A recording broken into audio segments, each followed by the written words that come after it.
ہر کوشش کی اور یہ پوری کوشش کی کہ جب 90 دن کے اندر واضح تھا، آئین کے اندر واضح تھا کہ 90 دن سے زیادہ، جب اسمبلی ڈیزالو کی ہم نے، قربان کی اپنی دونوں اسمبلیز، تو جب یہ واضح تھا کہ 90 دن کے آگے نہیں جا سکتا الیکشن، تو انہوں نے پوری کوشش کی، گورنرز کو ساتھ ملایا، انہوں نے ہر کوشش کی کہ کسی طرح یہ الیکشن نہ ہو.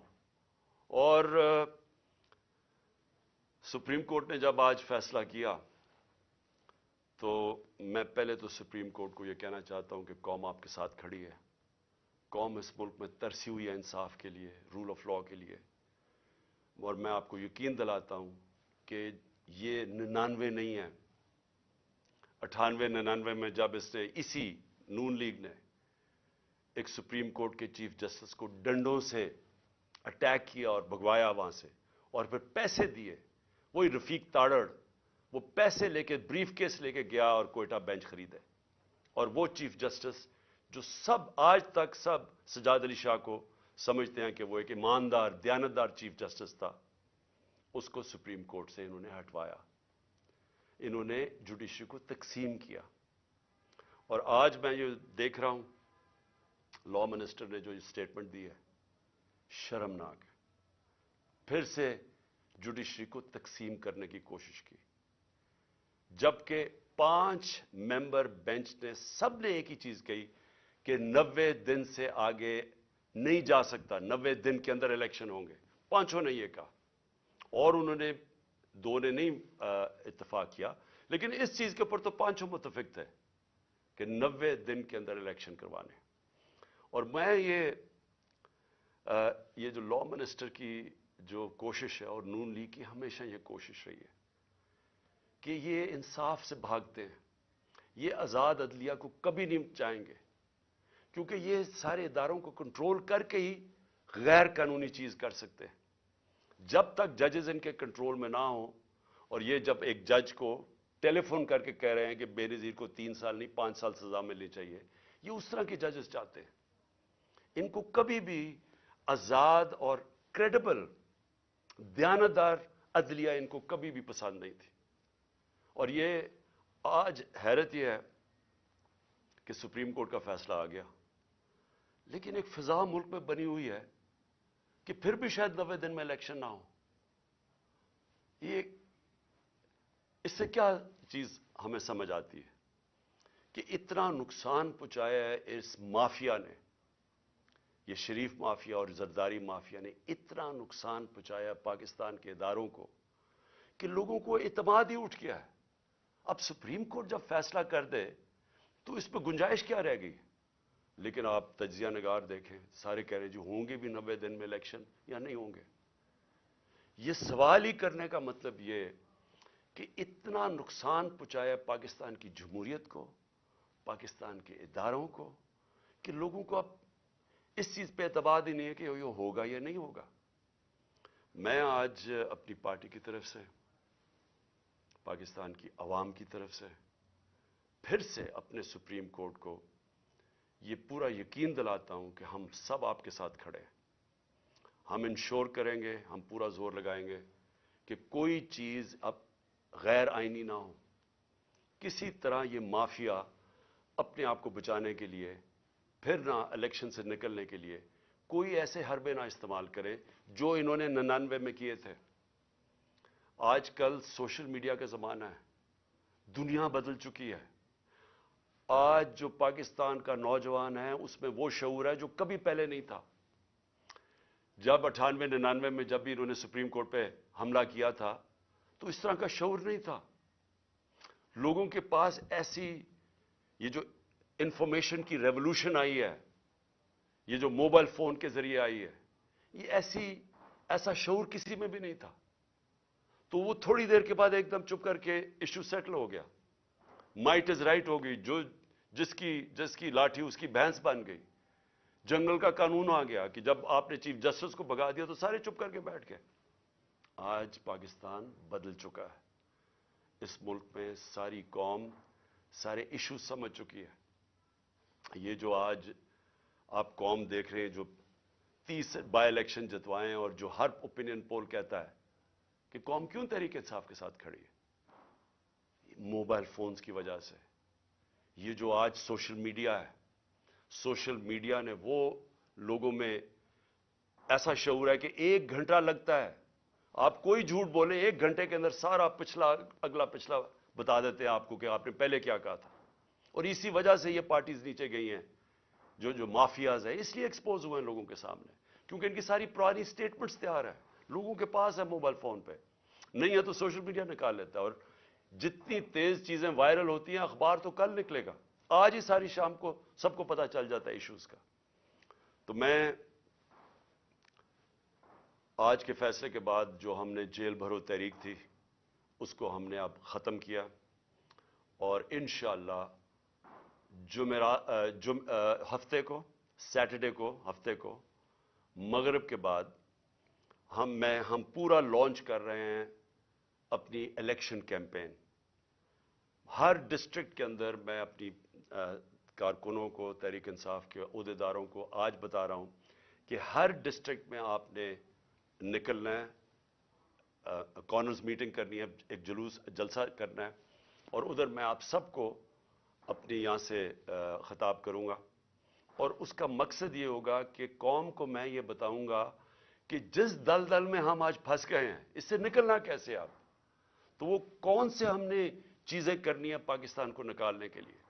کیونکہ یہ جو بیٹھے ہیں تو اب تو سیدھا مزید اندھیرے اور دلدل میں جا رہا ہے ملک، ان کے پاس تو اب کوئی راستہ نہیں ہے. انہوں نے جو معیشت کو جدھر پہنچا دیا ہے اب تو ان کے پاس کوئی اس کا راستہ ہی نہیں ہے. ان کا تو صرف ایک ہی راستہ ہے کہ کہیں سے قرضے لے لو، لیکن کیسے قرضے واپس کرنے ہیں ان کے پاس تو کوئی روڈ میپ نہیں ہے. اور نہ باہر کی کوئی بھی سرمایہ کار یا فورن انویسٹرز، نہ ان کا کوئی اعتماد رہ گیا ان پہ، نہ اندر سے کسی کا رہ گیا. اور وہ جو موڈیز کی لیٹسٹ ریٹنگ آئی ہے، جو کریڈٹ ایجنسی ہے جو فیصلہ کرتی ہے کہ ملک کی کتنی سکت ہے، کتنی طاقت ہے قرضے واپس کرنے کی، تو اس میں تو سب سے نیچے پاکستان اب پہنچ گیا. پاکستان کی تاریخ میں کبھی اتنا نہیں نیچے گرا. تو باہر سے نہ کسی نے کوئی پیسہ لگانا ہے پاکستان میں، نہ اندر سے، تو ان کے پاس تو اب ایک بند گلی میں پہنچ گئے ہیں، پاکستان کو پہنچا دیا ہے. تو انشاءاللہ ہفتے کی رات کو میں آپ کے سامنے ایک روڈ میپ رکھوں گا، کیونکہ الیکشن اب ہم اپنی کیمپین اناؤنس کرتے ہوئے آپ سب کو بتائیں گے کہ ہم نے اب کرنا کیا، آگے ہم نے کیسے کون سے وہ قدم اٹھانے ہیں جو انشاءاللہ پاکستان کو اس مشکل مرحلے سے نکالے گا. میں جو دوسری بات کرنا چاہتا ہوں آج وہ یہ کہ پچھلے 10 مہینے میں جس طرح کے پاکستان میں ہمارے لوگوں کی بنیادی حقوق جس طرح ان کو پامال کیا گیا، رد کیا گیا، جو ہمارے خلاف پرسیکیوشن کی گئی، انتقامی کارروائی کبھی پاکستان کی تاریخ میں ایسے نہیں ہوئی. یعنی جو انہوں نے ہمیں کرش کرنے کی کوشش کی، اور جیسے جیسے تحریک انصاف کی مقبولیت بڑھتی گئی اتنے ہی انہوں نے وہ زیادہ وہ قدم اٹھائے ہمارے خلاف ہر قسم کی، یعنی کیسز بنانا، تشدد کرنا، جو کبھی پاکستان میں کسی اپوزیشن کے اوپر اس طرح نہیں، کسی جمہوریت میں نہیں ہوا.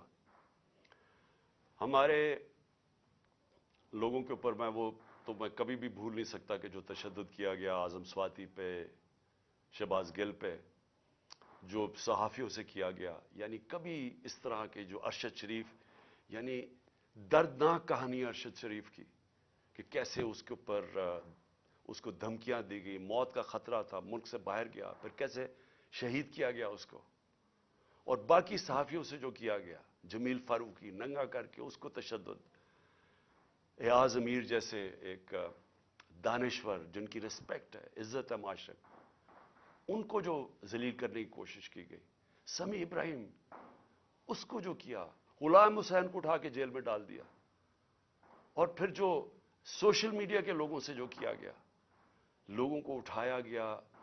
میں پہلے بھی بتا چکا ہوں، ماں باپ نے مجھے بتایا کہ ان کے ینگ بچوں کو اٹھایا گیا، 2 دن رکھا گیا، مارا پیٹا ان کو، اور پھر ان کو گھر واپس بھیجا، دھمکیاں دی گئیں، کئی اسے سٹیٹمنٹس میرے خلاف دلوائی واپس بھیجتے ہوئے.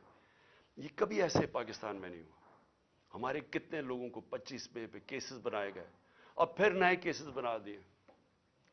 کل جو اسلام آباد میں طلب کیا گیا مجھے، سب کو ڈیٹ پتا تھی، ساروں کو جب ڈیٹ فکس کر دی عدالت نے تو سب کو پتا تھا میں آ رہا ہوں اسلام آباد۔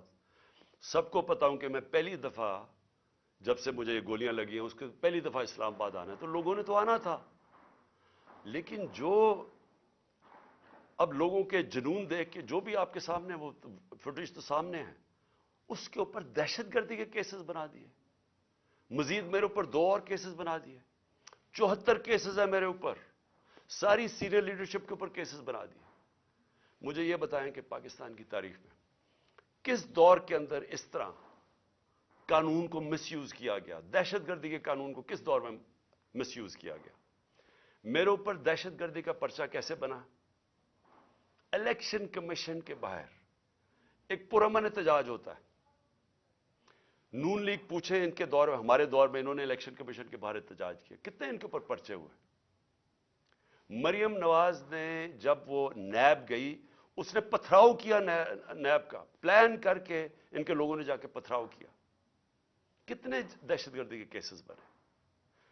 میرے اوپر 74 کیسز میں سے جو کیس بنا دہشت گردی کا، الیکشن کمیشن کے باہر احتجاج ہوتا ہے، میں گھر پہ ہوتا ہوں، میرے اوپر دہشت گردی کا کیس۔ پھر یہ جو الیکشن کمیشن جو سب پتا ہے، اب جو الیکشن کمیشن کا رول رہا ہے اس کے اندر، جب سے ہم نے اپنی اسمبلیز ڈیزالو کی، جو انہوں نے کیئر ٹیکر بنایا، جس طرح کی یعنی وہ لوگوں کو بٹھایا جو ہمارے دشمن ہیں، کسی طرح بھی وہ نیوٹرل کیئر ٹیکر میں فٹ نہیں کرتے، الیکشن کمیشن نے ہمارے مخالفین کو یہاں کے بٹھا دیا۔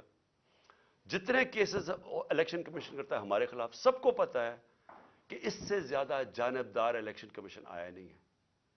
وہ الیکشن کمیشن پہلے میرے اوپر کیس لگا تھا توشہ خانہ کا۔ توشہ خانہ کا کیس ہے کیا، میں ذرا آج سب قوم کے سامنے کلیئر کر دوں۔ 70 سال سے پاکستان کا قانون کیا ہے؟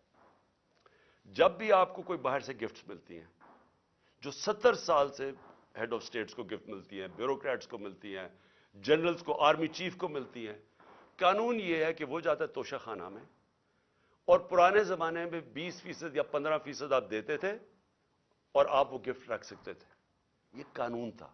ہمارے زمانے میں وہ 50% ہم نے کر دیا، 50% آپ توشہ خانہ میں دیتے تھے، آپ وہ رکھ سکتے تھے، اس کے بعد وہ آپ کی پراپرٹی بن جاتی تھی۔ آج تک کبھی کسی سے پوچھا کہ اس نے اس کے بعد کیا کیا؟ میری مرضی، میری پراپرٹی ہے، میں جو مرضی کروں۔ اس کے اوپر کیس کر دیا ہے۔ میں چیلنج کرتا ہوں کہ جس دن یہ عدالت میں جائے گا یہ کیس فارغ ہو جائے گا۔ لیکن جنہوں نے توشہ خانہ سے چوری کیا، آصف زرداری نے اور نواز شریف نے، گاڑی آپ توشہ خانہ سے نہیں نکال سکتے۔ 4 گاڑیاں نواز شریف نے رکھی استعمال کر کے، 8 سال کے بعد کہتا جی توشہ خانہ میں پیسے دے کے لیتا ہوں۔ زرداری نے 4 گاڑیاں توشہ خانہ سے نکالی۔ یہ تو قانون، یہ تو چوری ہے۔ ان کے اوپر کیس نہیں ہے، ان کے کیس بھی پڑا ہوا تھا نیب میں، وہ نیب نے خارج کر دیا وہ کیس۔ اور دوسرا کیس ہے فورن فنڈنگ کا۔ پہلے تو پتا چلا کہ وہ فورن فنڈنگ ہی نہیں تھی، اس کے بعد الیکشن کمیشن نے چینج کیا، پروہیبٹیو فنڈنگ، اس کے اندر تو کچھ تھا ہی نہیں کیس میں۔ اس کیس کو جو عدالت نے رد کیا ہوا ہے، بیل دے دی ہے سب کو، مجھے اس کے اوپر وارنٹ نکال دیے، جس وقت وہ عدالت میں جائے گا وہ خارج ہو جائے گا۔ لیکن دوسری طرف ذرا دیکھیں کہ ان کے کیسز جو معاف ہوئے ہیں، شہباز شریف کی 24 ارب ڈالر کے نیب اور 24 ارب روپے کے نیب اور ایف آئی اے کے اندر کیس تھے جو انہوں نے آتے ساتھ ہی معاف کروا لیے، 24 ارب کے۔ نواز شریف کے ایون فیلڈز کے اندر، مریم نواز کے ایون فیلڈ ریفرنس میں جو یہ مے فیئر کے فلیٹ ہیں، کیونکہ میں یاد کرا دوں لوگوں کو، یہ ہم نے نہیں اس کے اوپر کیس کیا تھا جو سارا وقت میرے اوپر یہ سب بولتے ہیں۔ یہ کیس ان کا انکشاف ہوا تھا پینما میں۔ پینما کے اندر دنیا میں بڑے بڑے لوگوں کا، پرائم منسٹرز کا، وزیروں کے انکشاف ہو گئے تھے جن کی پراپرٹیز چھپائی ہوئی تھی ان میں، اس میں مریم نواز پکڑی گئی۔ 4 مے فیئر کے 5 ارب روپے کے جو فلیٹس تھے وہ نکلا اس کی ملکیت۔ کیس تو ادھر شروع ہوا تھا، اور ان کے بیٹے، ان کے بھائی نے ٹی وی پہ جا کے کہا ہاں جی یہ مریم نواز کی ملکیت ہے اور وہ اس کی اونر ہے. وہ ہے 5 ارب کا. پھر چودھری شوگر مل میں 250 کروڑ کا کیس ہے. پھر نواز شریف کا چودھری شوگر مل میں اس کے اوپر بھی 250 کروڑ روپے کا کیس ہے. اور پھر توشہ خانہ میں 25 کروڑ کا کیس ہے. یہ سب معاف ہو چکے ہیں. آصف زرداری کی پاک لین ریفرنس میں 3.7 3 ارب 70 کروڑ روپے کا اس کا پاک لین ریفرنس ہے. اور اس کا جو فیک بینک اکاؤنٹ کیسز ہیں وہ ہیں 33 ارب کے. یہ ہیں ان کے، اس کے زرداری کے 37 ارب روپے کے کیسز ہیں. اور اس کے اوپر کوئی بات نہیں ہو رہی. 1100 ارب روپے کے ان کے سارے کیس معاف ہو گئے ہیں جب سے یہ آئے ہیں. اور یہ کبھی وہ توشہ خانہ پکڑتے ہیں، کبھی وہ فورن فنڈنگ پکڑتے ہیں. میں یہ بھی آج کہتا ہوں کہ جس دن ہم ساری پارٹیز کی ان کے اکاؤنٹ سامنے آئے، جی پوچھے تو صحیح یہ کدھر سے پیسے اکٹھے کرتے ہیں. ہم تو 8 سال سے اسکروٹی ہو رہی ہے ہماری. ہمارے پاس 40,000 ڈونر بیرس ہے جو لوگوں کو کال کر کے کہتے ہیں انہوں نے کہا ہم نے پی ٹی آئی کو پیسے دیے ہیں. ذرا مجھے بتائیں ان کے پاس پیسہ کدھر سے آتا ہے. اور جس دن اس کی وجہ سے الیکشن کمیشن کا کیس نہیں سن رہا، وہ سامنے ہی نہیں آتا. عدالت کہہ بیٹھی ہے کہ ساری پارٹیز کے اکٹھے کیس سنے جائیں، لیکن ان کے کیس سامنے نہیں آتے. تو ہمارے اوپر کیسز کے علاوہ میں جو بتانا چاہتا ہوں کہ جس طرح جنرل امجد کو پکڑا گیا، میں تو جنرل امجد کو نہیں جانتا، میں تو ان کو ٹی وی پہ سنتا تھا. لیکن اگر کسی کو کوئی شک ہے کہ اگر کوئی محب وطن پاکستانی جو اس ملک کی درد رکھتا ہے، جس طرح وہ بولتے ہیں اور اپنے دل کی بات کرتے ہیں، اس کو اگر اٹھا کے جیل میں ڈال دیا، اور یعنی ہم سب اپنے آپ سے پوچھیں نا کہ اس کا مطلب پاکستان میں تو جمہوریت ختم ہو گئی ہے. یہ تو کوئی، یہاں تو کوئی پولیس اسٹیٹ بن گئی ہے. یہاں تو ایسا خوف آ گیا ہے کوئی سچ نہ بول دے، کسی طرح لوگوں کو کنٹرول کرو، میڈیا کی کس طرح آواز کنٹرول کرو. یعنی اس طرح کے کیا اس سے ہوگا کیا؟ مجھے تو ابھی یہ نہیں سمجھ آ رہی. کیا یہ بچ جائیں گے؟ کیا یہ لوگ ان چوروں کو ووٹ دے دیں گے اس کی وجہ سے کہ اگر آپ لوگوں کے منہ بند کر دیں؟ کیا ہمیں جو ڈرایا دھمکایا جا رہا ہے اور یہ جو ہر روز نئی ایف آئی آر، کیا اس سے ہم پیچھے ہٹ جائیں گے؟ ہمارے لوگ اس وقت جو جیلوں کے اندر گئے ہیں، جیل بھرو تحریک میں، ہر دوسرے شہر میں جاتے تھے اور زیادہ لوگ جیلوں کے لیے تیار ہو جاتے تھے. انہوں نے حالانکہ جیلوں میں، ہم پولیٹیکل پرزنرز یہ جا رہے ہیں، ہم سیاسی پرزنر، کوئی مجرم نہیں ہے، لیکن جیلوں میں ایسے رکھ رہے ہیں جیسے کہ کوئی دہشت گرد آ گئے یا کوئی ڈاکو آ گئے یا کرمنلز آ گئے، اس طرح کی ٹریٹمنٹ دے رہے ہیں. لیکن اس سے کوئی ڈرا نہیں ہے. لوگوں کا ہر شہر میں اور زیادہ لوگ تیار ہو گئے جیل میں جانے کے لیے. اور میں نے تو ابھی کال دینی تھی سارے پاکستان کے لیے. اگر یہ الیکشنز نہ کرواتے تو میرا اگلا تھا کہ ایک دن میں نے سارے پاکستان کو کال دینی تھی، سب ہم جا کے جیل بھر دیں. کیا کریں گے یہ؟ تو یہ خوف ہی دلوا رہے ہیں نا. یہ قوم اس خوف کی زنجیریں انہوں نے توڑ دی ہیں. کسی کو خوف نہیں ہے اس کا، لیکن ملک کو تباہی کی طرف دھکیل رہے ہیں. یہ سارے جو حربے استعمال کیے جا رہے ہیں ملک کو ادھر دھکیل رہے ہیں جدھر شاید کوئی بھی نہ نکال سکے اگر یہ زیادہ دیر بیٹھ گئے. میں ایک آج بات کرنا چاہتا ہوں، آخری 2 پوائنٹس ہیں میرے اوپر حملہ ہوتا ہے، مجھے پتا ہوتا ہے، اس سے پہلے میں بولتا رہا کہ میرے اوپر حملہ کرنے لگے ہیں، یہ میرے اوپر اٹیمپٹ ہونے لگا ہے، دینی انتہا پسند کے نام پہ مجھے مارا جائے گا. میں کہتا رہا اور میں نے کہا کہ اس میں طاقتور لوگ شامل ہیں، نام نہیں میں نے لیے. جب میرے اوپر اٹیمپٹ ہوا اور اللہ کی کوئی خاص ہی کرم تھا، اس نے مجھے بچا لیا، تو اس کے بعد میں نے ان 3 لوگوں کے نام لیے: ڈرٹی ہیری، شہباز شریف اور رانا ثناء اللہ. یہ تینوں شامل تھے. اور نواز شریف کو پتا تھا لندن میں بیٹھ کے. تسنیم حیدر کا جو لندن میں اس نے بات چیت کی، اس کا بیان کیوں نہیں ریکارڈ کیا گیا؟ ہمارے جے آئی ٹی نے کیا، اس کو جے آئی ٹی کو ہی ختم کر دیا.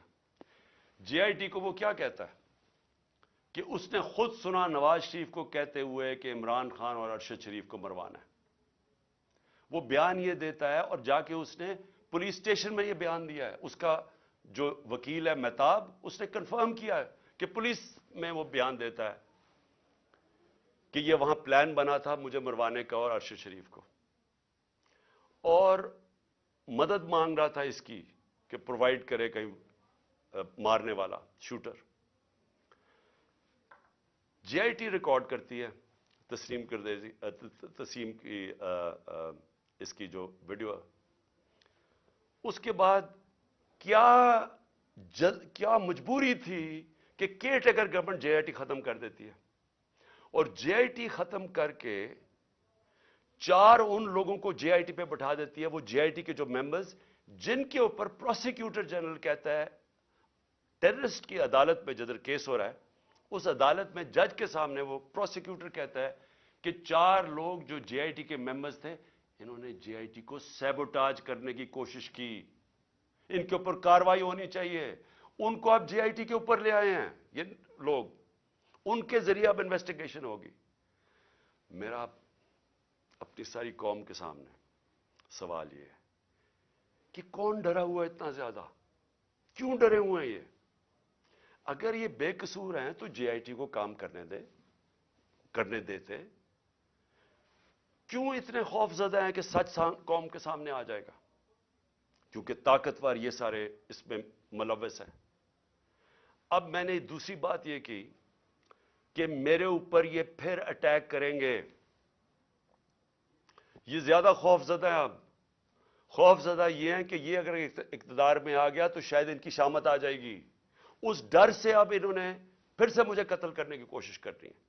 میں ساری قوم کے سامنے کہہ رہا ہوں, یہ 3 اور بھی ان دونوں کے لوگوں کے ابھی میں نام نہیں لے رہا, لیکن میں نے اپنی ٹیپ کے اندر ان دونوں کے نام رکھے ہوئے جو میں نے ایک ٹیپ پہلے کی ریکارڈ کروائی ہوئے, کون وہ لوگ تھے جو شروع سے مجھے چاہتے تھے قتل کرنا. ان 3 کے علاوہ 2 اور کے نام ہیں اس میں, وہ سب سامنے آ جائے گا. لیکن میں قوم کے سامنے اب سوال یہ پوچھتا ہوں کہ جب میں کہہ رہا ہوں مجھے خطرہ تھا, پہلے میں کہہ رہا تھا مجھے خطرہ ہے, وہ اٹیمپٹ ہوا, اللہ نے بچایا. اب میں پھر کہہ رہا ہوں میرے پہ خطرہ ہے. میں اب یہ سوال پوچھتا ہوں کہ مجھے یہ عدالتوں میں جو دھکیلتے ہیں, کیا ان کو پتہ نہیں کہ میری جان خطرے میں ہے؟ میں نے جب لاہور ہائی کورٹ سے میرے جو وکیل تھے خواجہ طارق رحیم, انہوں نے وہ جج کو بتایا کہ دیکھیں اس کی جان خطرے میں ہے, آپ کو جب تک سیکیورٹی نہیں پرووائڈ کریں گے اس کو یہاں عدالت میں نہ لے کے آئیں. جج صاحب نے کہا, پولیس کو آرڈر کیا کہ اس کو سیکیورٹی پرووائڈ کی جائے, لیکن عدالت میں آنا پڑے گا. جب میں ہائی کورٹ پہنچا تو وہاں پولیس سیکیورٹی کیا پرووائڈ کرتی, پولیس ہی بھاگ گئی. میں گاڑی میں بیٹھا رہا بڑی دیر کیونکہ وہاں کوئی سیکیورٹی نہیں تھی. آخر میں کیونکہ میں اپنی عدلیہ کی عزت کرتا ہوں اور کروانا چاہتا ہوں قوم کو, اس کی وجہ سے میں پھر چل کے گیا وہاں. اس کے بعد اب پھر 3 مجھے پیشیاں بھرنی پڑی اسلام آباد میں, اور پیشیاں یہ ہیں کہ جناب دہشت گردی کا میرے پر کیس جو ہے کہ میں وہاں تھا بھی نہیں, وہ ادھر الیکشن کمیشن کے بعد جدھر مظاہرہ ہوتا ہے میرے پر کیس ہے. اس طرح کے کیسز ہیں. یہ کیسز نہیں ہے کہ اربوں روپے کی ملک کا پیسہ چوری کر کے ملک سے باہر لے گیا جو ان چوروں نے کیا ہوا ہے. اس کے اوپر 3 مختلف جگہ پہ مجھے پیشی کرنی پڑی. کوئی پولیس سیکیورٹی نہیں تھی, کوئی بھی کسی ٹائم پہ واردات کر سکتا تھا. اور مجھے بچانا کس نے تھا؟ میں اپنی عدلیہ سے آج کہنا چاہتا ہوں کہ کس نے مجھے ڈیفینڈ کرنا ہے؟ جنہوں نے مجھے ڈیفینڈ کرنا ہے ان سے ہی مجھے خطرہ ہے. کیا انٹیریئر منسٹر مجھے ڈیفینڈ کرے گا یا شہباز شریف کرے گا؟ ان کے نیچے ساری فیڈرل گورنمنٹ کی ایجنسیز ہیں, ان کے نیچے پولیس ہے, تو خطرہ تو ان سے ہے. کیا ڈرٹی ہیری مجھے ڈیفینڈ کرے گا جو خود ہی سب سے بڑا خطرہ مجھے اس سے ہے؟ کون ڈیفینڈ کرے گا؟ تو مجھے ان پبلک جگہوں پہ لے کے جا رہے ہیں, جبکہ میں یہ بتا دوں جو نوید جو شوٹر ہے جس نے مجھے گولیاں ماری تھی, یہ 3 میری ٹانگ پہ اور اوروں کو لگی تھی, اس کی ٹرائل اس کو عدالت نہیں جانا پڑا کیونکہ وہ کہتے ہیں اس کی جان کو خطرہ ہے. اس کی جیل میں ہو رہی ہے ٹرائل, اس کی ویڈیو کانفرنس پہ ہو رہی ہے. تو میری کیوں نہیں ہو سکتی؟ میں نے جرم کتنا, جو قتل کرنے والا ہے وہ تو وہاں بیٹھ کے اس کا ٹرائل ہو رہی. مجھے ہر جگہ عدالتوں پہ لے کے جا رہے ہیں. میں چیف جسٹس صاحب کو لیٹر لکھوں گا کہ ہمارے دور میں جب میں پرائم منسٹر تھا تو ایک جج صاحب نے نواز شریف کو کوئی بیمار ہوا، اور آپ پتہ ہے سارا وہ فیک بیماریاں تھیں، ہر چیز ہی اس کی 2 نمبر ہوتی ہے. جب وہ بیمار ہوا تو ہمیں فیڈرل گورنمنٹ کو حکم آیا کہ آپ ذمہ دار ہوں گے اگر اس کو کچھ ہوا. تو مجھے کچھ ہوا تو کون ذمہ دار ہوگا؟ کیونکہ جنہوں نے ذمہ دار ہونا وہ تو خود ہی مارنے کے چکر میں ہے مجھے. تو اس لیے میں اپنے چیف جسٹس صاحب لاہور ہائی کورٹ اردو بھی لکھوں گا کہ مجھے ہر دوسرے دن یہ ثناء اللہ جیسے بدماش جنہوں نے زندگی میں کوئی صحیح کام کیا نہیں ہے، وہ ہر دوسرے دن کوئی نہ کوئی کیسز کرتے جاتے ہیں، تو میں چکر لگاتا جاؤں گا اور کون پروٹیکشن دے گا؟ میں آخر میں آخری بات کرتا ہوں کہ سوال یہ ہے اب کہ یہ کیوں بھاگ رہے ہیں الیکشن سے؟ یہ جو پی ڈی ایم کی پارٹیز ہیں، الیکشن کا نام سن کے ان کی کامپیں کیوں ٹانگنی شروع ہو جاتی ہیں؟ وجہ یہ ہے کہ پبلک ان کے خلاف ہو چکی ہے. وجہ یہ ہے کہ پہلے تو 30 سال سے ان کی چوریوں کا ساری قوم کو پتا تھا، اس کی وجہ سے تو مجھے ووٹ پڑی تھی. اس کے بعد جو انہوں نے ملک کے ساتھ کیا ہے، یہ اس ملک کی تاریخ میں عوام کے اوپر اتنا ظلم نہیں ہوا جو انہوں نے کیا ہے. جب سے یہ آئے ہیں، اب یہ میں اپنا نہیں کہہ رہا، میں ڈاکٹر حفیظ پاشا کا کہہ رہا ہوں، وہ ایسٹیمیٹ کرتے ہیں کہ 1.5 کروڑ لوگ مزید غربت کی لکیر سے نیچے چلے گئے ہیں. وہ ایسٹیمیٹ کرتے ہیں کہ 80 لاکھ لوگ بے روزگار ہو چکے ہیں جب سے یہ آئے ہیں. وہ یہ کہہ رہے ہیں کہ پاکستان کی تاریخ کی سب سے زیادہ مہنگائی ہوئی ہے. ہم جب تھے تو 16% پاکستان کی مہنگائی تھی، آج 41% پہ پہنچ گئی ہے، اور ابھی مزید اور مہنگائی آنی ہے، کیونکہ جیسے جیسے روپیہ گر رہا ہے، پھر آج روپیہ گرا ہے، تو ہر چیز تو مہنگا ہونا ہے. تو ایک طرف مہنگائی، ایک طرف بے روزگاری بڑھ رہی ہے، ایک طرف معیشت سکڑتی جا رہی ہے، ایک طرف ہم قرضے واپس کرنے کی ہماری وہ قوت ہی گرتی جا رہی ہے. کیونکہ جب معیشت سکڑتی ہے، جب گروتھ ریٹ نیچے آتی ہے، جب آپ کی انڈسٹری بند ہونی شروع ہو جاتی ہے، جب کسان کی پیداوار کم شروع ہو جاتی ہے، تو کدھر سے پیسہ آنا ہے کہ ہم اپنے قرضے واپس کریں؟ تو قرضے چڑھتے جا رہے ہیں اور ان کے پاس کوئی راستہ ہی نہیں ہے. تو قوم تو ان کے خلاف اس لیے ہو گئی ہے. اس وقت ہم نے جب اندازہ لگایا کہ ابھی اس سے پہلے ابھی تو ایک اور مہنگائی کی لہر آ رہی ہے، شہباز شریف نے کہا کہ ابھی قوم اور مہنگائی کے لیے تیار ہو جائے.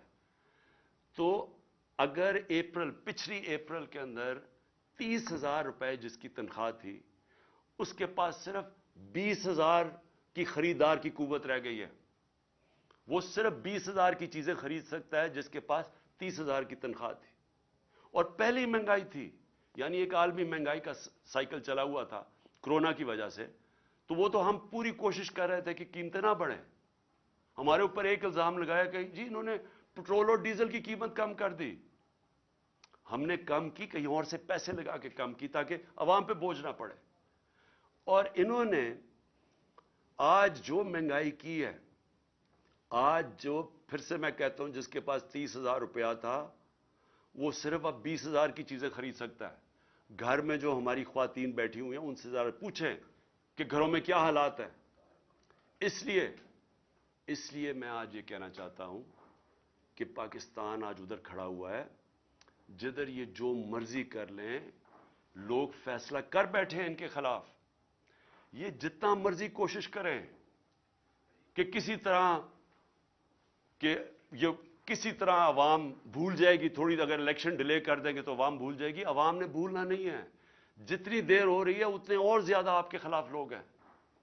راجن پور میں جو الیکشن ہوا، راجن پور کے الیکشن کے اندر ایک قوم کو پتا چلا کہ جو مرضی انہوں نے چیزیں کی، ہر قسم کا حربہ استعمال کیا، انہوں نے جو بھی یہ کر سکتے تھے، انہوں نے ایڈمنسٹریشن کو استعمال کیا، اسٹیٹ مشینری کو استعمال کیا، انہوں نے ہر چیز استعمال کی کسی نہ کسی طرح وہ الیکشن جیتنے کے لیے. الیکشن کمیشن نے ان کی مدد کی. اس کو 50,000 ان کے نون کو ووٹ پڑ کیسے گئی؟ لوگ تو تھے ہی نہیں. لوگ تو سارے نکلے تحریک انصاف کے لیے، اور وہ دیہاتی حلقہ تھا، اس سے خوف زدہ ہو کہ اب یہ مزید پھر کوشش کریں گے الیکشن سے بھاگنے کا۔ لیکن میں پاکستانی قوم کی طرف سے میسج دینا چاہتا ہوں کہ ہم آپ کو الیکشن سے بھاگنے نہیں دیں گے۔ یہ اب الیکشن ہوں گے، اور انشاءاللہ اس ملک کے اندر حقیقی جمہوریت بھی آئے گی، اور اس ملک کے اندر قانون کی بالادستی بھی قائم ہوگی، اور انشاءاللہ قوم مل کے یہ مشکل وقت سے لڑے گی، اور انشاءاللہ پھر خوشحالی بھی آئے گی۔